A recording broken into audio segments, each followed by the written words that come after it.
There. What's up, you guys? Ross Sapp here alongside Raj Giri and Vince Russo for the official Wrestling Inc. podcast. And as some of you saw last Friday, we're obviously doing something new. We're bringing you live video because, you gotta see these beautiful faces. I mean, I can think of no face that wrestling fans want to see more than that of Vince Russo. Well, I think maybe Sean on a dartboard. But I am, listen, guys, I know this is a big setup here because I'm on with two very young and attractive looking men. And I look like I'm old enough to be both your grandfathers. But, hey, that's okay. Whatever we got to do. Now listen, ladies, calm down. I know Raj is married. I'm engaged. Vince, are you married? I've been married for 32 years. Gosh. Man, a long time, man. Congrats. Yeah.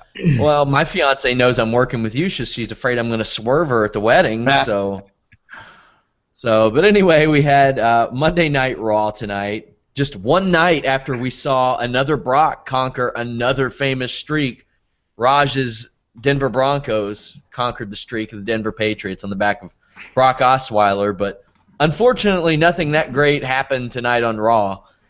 We kicked off with the New Day with a celebration for Sheamus for his WWE title victory. Sheamus came out in a suit, hanging out with the guys who abandoned him at Survivor Series, which was kind of baffling to me. Raj, what did you think of this entire situation? Sheamus coming out in a suit and what seemed like a week late. I mean, every time I see Sheamus, it's just like, wow, what a mistake, it's hard to get that out of my head. It just, and then being out there with the New Day, who were, and trying to be funny, and then the New Day, just completely, overshadowing him. I don't know. It's just, it's going where I thought it was, and Sheamus is not the guy. I just think that, trying to make him funny now or comedic and cracking jokes just doesn't fit him. It seems like he should be more intense and physical and not doing the dancing and stuff like that. And when he uses that Sheamus 515, it just reminds you of how bad it is, because it just reminds you of Austin 316 and his title reign and what the title reigns were like back then. Oh, I thought the Sheamus 515 shirt was great, but I mean, and when he kept bringing it up, I was like, well, Roman Reigns has to beat him in 5 minutes, 15 seconds at some point. But they kind of used that. But Vince, what did you think of this opening segment? I personally thought when he was thanking all those people, he should have threw in a little jab at Seth Rollins and thanked him for tearing his ACL, because that's the only reason he has the title. Yeah, well, I got to tell you, man, right off the bat, I mean, it really speaks volumes for Raw when you have, listen, man, you got New Day and Sheamus opening up the show.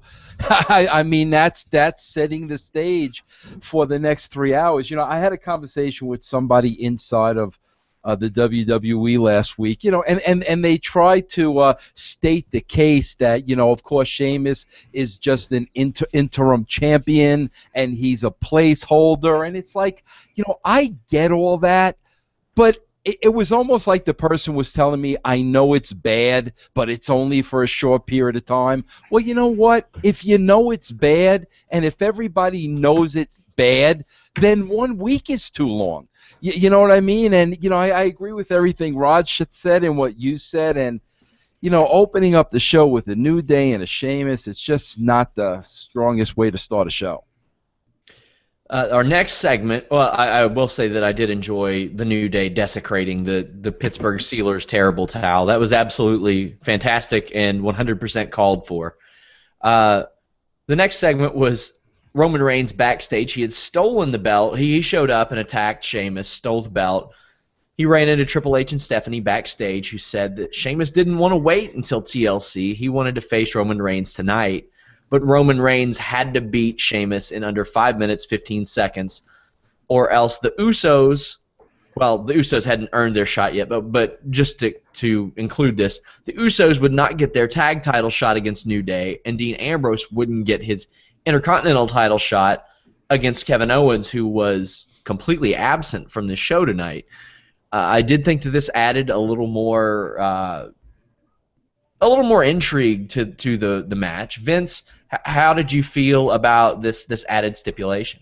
Well, Sean, you just clarified it for me, because it was a little confusing, but now you clarified it for me. But now by you clarifying it for me, I was confused that the announcers didn't do their job, because as you said, and I got confused, but you just said basically Sheamus said he can't wait till TLC. So that meant basically then it was an entire setup for what was to come. Well, the reason why that was confusing was because the announcers didn't drive that home. And that's exactly what they should have been saying. Sheamus, they should have been, when Sheamus wanted the match in the first place, that should have been a surprise, because remember, just 2 weeks ago, Triple H and Stephanie went out there and said, you're not going to have your match tonight. You're going to have to wait till TLC. So the announcers should have sold that was a bit surprising. And then, of course, when those guys came out, well, it was all a setup for Roman Reigns. That's a big part of storytelling, Sean.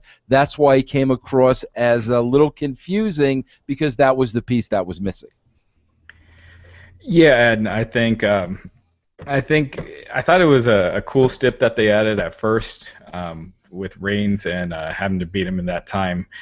Once they extended that to the Usos and Dean Ambrose, I think it made it clear that Reigns was winning by countout or DQ. That you wouldn't have a real ending. But still, it still made it kind of interesting having that stip. As for the stealing the belt, they really need to stop doing that. They've done that so many times this year that it's just completely overdone. Just means nothing now. Yeah, it used to be. It was kind of a fun thing for a little while when it happened at first, but now it happens so often. I mean, every few months it happens. Next up, we had Dolph Ziggler against Lou Thez. And Dolph Ziggler won yet again. This, I think, was the only clean finish on the show. I mean, technically, because of the dynamic of the main event. But if you're listening to Lana, Dolph Ziggler doesn't finish anybody. Yeah. I mean, what's the point of wrestling each other over and over? If you're involved in a feud and you're constantly wrestling, isn't the match supposed to be what you're supposed to get to? And they're just wrestling each other over and over. It doesn't matter who wins. They're just trading wins. I think Breeze is underwater already, and he's only been on the main roster for over a month with his win-loss record. So I just think that's a perfect example of why guys aren't getting over. Why not at least try to give this guy a decent push off the bat? And if it's not working, then you could bring him down the card. But, just to pretty much kill him as soon as he comes in, it's not like you don't have enough mid-carders to fill the roster. So, what's the point?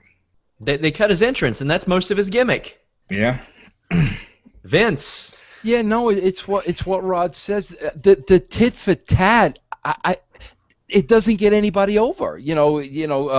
Breeze wins at the Survivor Series. Dolph gets the win back here.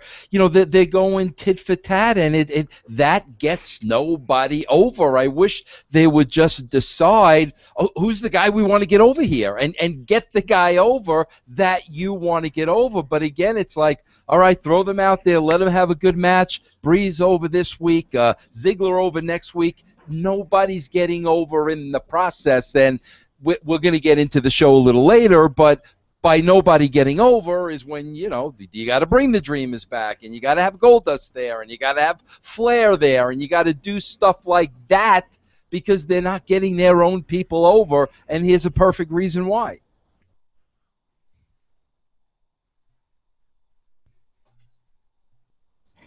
Sean, I can't hear you.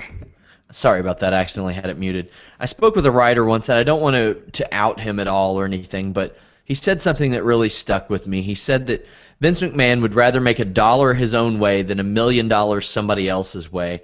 Is that something that you saw when you worked there, Vince? He's doing it now with Reigns. I mean, we talked about this last week, Sean. He's doing it. I mean, Reigns was going to be his babyface champion come hell or high water. And I mentioned last week that they got to be careful because they're coming back around full circle to shoving him down our throats. That's Vince McMahon. It's 100% Vince McMahon. I think that comment is dead on, and I have no idea who said it. It's really weird because if they would have pulled the trigger on Roman Reigns a year before at I think the 2014 Royal Rumble where the crowd was behind him, it all could have probably worked out much better. But it's like they do this hurry up and wait type of thing with the top guys. Meanwhile, and even from what I've heard, the guys backstage call themselves the 50-50 club that just win, lose, win, lose, win, lose.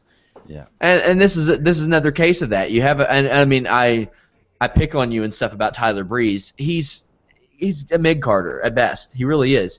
Nothing against him. He's going to be a solid hand, I'm sure. But Dolph Ziggler has been more than that on several occasions, and he can't get over when he wins, loses, wins, loses. Mm-hmm. Another guy, I have a big problem with his booking. Rusev, back on Miz TV tonight. This brought back Lana.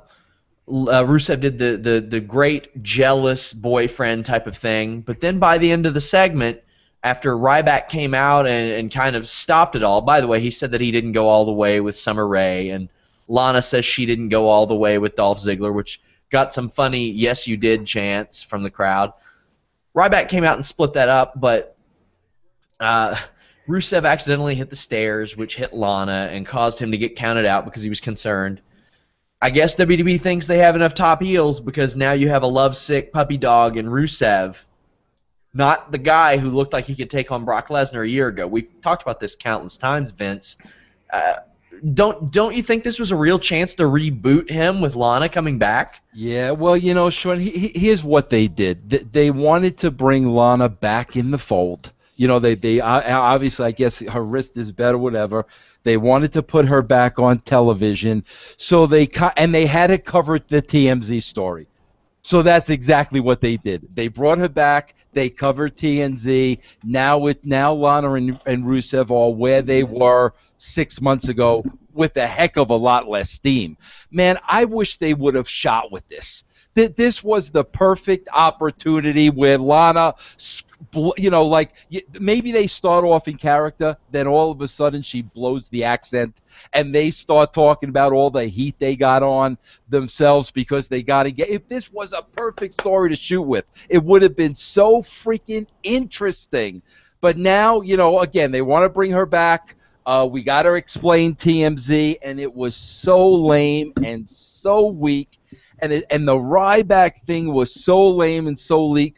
Obviously, it looks like they're setting up an angle, but the problem with that is, like, Lana was walking it off by the time this thing was over. Now, I could understand if Lana had to be stretching out or if she was really, really injured, but the fact was she was walking it off. So I'm sure they're going to make an angle out of this with Rusev and Ryback and make a big deal out of it. But this was just really bad to me all around. I will say I was just so glad that it wasn't Dolph Ziggler's music that hit, because I was worried that they were going to go back in that direction. Yeah, I mean, Lana, her first appearance on Raw, and it just, I don't know, it quickly meant nothing. And their kiss, when they kissed for being a couple for such a long time, it looked like that was like the first time they had kissed each other. And Lana looked a little nervous out there. It looked like two seventh graders that were in like a school play, and they were told you have to kiss. Yeah, it was really weird. It was weird, but yeah, I mean, Rusev. I mean, they have him lose to Ryback. I mean, granted, it's by count out and it's setting up a longer program, I'm sure, but. You know, and then he's out there in the main event and supposed to be part of this new main event group in the same, the same show. Wouldn't it have made more sense to have, you know, when he saw Lana go down, than to have him go kill Ryback? Exactly. And, you know, I mean, that's a way to build him, and you still do the thing with Lana, but you know, you start getting some steam back on Rusev. Yeah, and and another thing, guys, and I know it's me. I'm probably the both of you. I'm sure the both of you don't feel this way, but I'm just telling you. Every time I see Ryback now, I'm thinking about the loss to Kalisto. I am. So, like, I don't know what that achieved because you saw Kalisto was back tonight with the Lucha Dragons. So, like, what did that achieve? If this was a Sean Waltman 1-2-3 kid beating Razor Ramon that, launched the kid, that's one thing. But, a monster like Ryback loses to Kalisto. 3 weeks later, he's back with Lucha Dragons. I don't know what that accomplished other than hurt Ryback. I don't know. Yeah, At least this was one of Ryback's better promos, and it wasn't good, but it was one of his better ones. So I will say it was short. It was nice and short, and that was one of the better things I thought about this segment. Yeah, Raj, I agree with you. I think that Rusev going guano crazy over Lana, jumping in there immediately, kicking Ryback, putting him in the accolade, tapping him out. That would have done a lot more than anything that they did here. Yeah, and they could have reestablished him as a monster by having her do that kind of over and over, where she like fakes that she's getting hurt, by somebody else, or accuse someone else of doing something, and Rusev just goes and kills him. Kind of give him his edge back. But I mean, he's kind of as far down as he's been. Next up, we had a pretty surprising segment. I liked this segment. The Dudley Boyz came out. They had 4 tables set up in the ring with the names of the Wyatt family on the table. They then challenged the Wyatt family, who came out and accepted. Bubba Ray said that they have their own family, which brought out Tommy Dreamer, which was a pretty cool spot, which I did see somebody mention. They said, when WWE does this, people think it's cool. When TNA does it, they get crapped on. But, I mean, WWE doesn't do it as much, so that's probably why. Raj, I saw you mention it, and I felt the same way. Was kind of disappointed it wasn't Spike Dudley. Yeah. I mean, I don't know what Spike Dudley's doing now, if he could, if he'd even be able to. But, when they said family, I thought, I was like, wow, that would be really different. But yeah, it was Tommy Dreamer. He comes and goes. It was a cool surprise. I mean, the Dudleys came out to no pop. And that's kind of how what the booking has done to them. And but by the time Tommy Dreamer came out and they did their thing, this angle had new life, I thought. So I'm not sure if they're going to a 6-man tag for the pay-per-view at TLC. I'm guessing Tommy Dreamer's back until then, but we'll see. But I thought it was a cool segment. Yeah, Raj, I think they're going to go with an 8-man tag actually, and I think I would have to guess that last guy is going to be Spike or RVD, maybe even. I would have to think. They have Rhino in NXT as well. Yeah, I like seeing Dreamer back. I always love stuff like that, and I thought that was cool. The only thing, again, it's like when we look at the Dudleys and we look at Dreamer and we look at Bray and we know that the Wyatts are going to be here for the long haul. Again, it's a question of who do they want to get over, and I would have not, pushed Bray through that table at the end of the match. I mean, that I would not have done that. Maybe ended in an even Steven, an even keel brawl, a huge pull apart, or something like that. I just hated after the Wyatts got some steam last week, and obviously this is the future. I just hated that they put him, through that table at the end. Again, man, I just think they got to get the Wyatts over here. And, I'm sure they'll do that in the end, but I just think that hurt Bray a little bit. Yeah, I could see that, but I thought at least they made it kind of flukish, not like they brought him in the ring and put him in. But yeah, I do agree. When you have the Dudleys who just got beaten soundly by New Day in their feud, and now they're getting the better of the Wyatts, it does hurt them a little bit, but I do feel like they do need to do that at least once to build to this match. Yeah. But yeah, if they keep doing it, then yeah, it's a big mistake. Is Tommy Dreamer still working with TNA? What's going on? I was thinking about that, Sean. The last time I checked, he was. Yeah. I can't, and he's not. He's working in some,